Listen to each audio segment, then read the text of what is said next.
There are new questions about the mysterious death of a decorated Marine colonel. Colonel Michael Stahlman was discovered with a bullet wound in his head in his accommodation in Iraq nearly 11 years ago. Military officials declared it a suicide, but his wife is determined to prove he was murdered. Peter Van Sant investigates for this week's 48 Hours. In July 2008, Colonel Michael Stahlman was about to come home from Iraq for R&R with his family when the military lawyer and former flight officer was found in his quarters with a gunshot wound to the head. He died about 2 months later. I should have told him not to go. Authorities called it a suicide, but Stahlman's wife Kim and daughter McKenna say the man they loved would never have killed himself. I don't ever recall him being upset or sad. Someone shot him. Are you certain of that? I have no doubt. Kim says her husband was a righty, but his wound was on the left side, and his job helping rebuild Iraq's legal system could easily have made him enemies. I just feel like it was somebody Mike knew.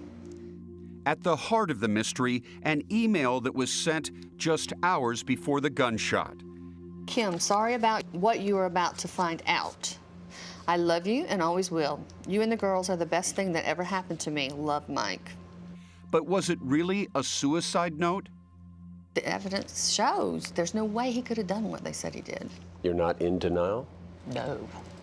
No.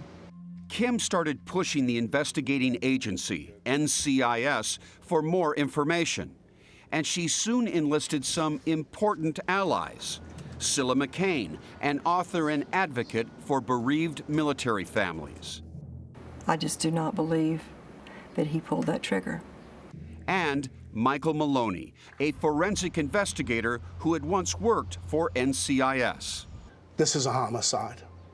There was someone else in that room. He'd left before the Stahlman incident, but NCIS did hire bloodstain expert Mark Reynolds. I see no evidence of homicide in the materials provided to me whatsoever. He says Michael Maloney is guessing. Pure speculation. Or just plain wrong. There's no evidence to support anything other than a suicide. Two experts, two very different views. If this was a suicide, I would have to accept it. But it's hard when you know that that's not what it was.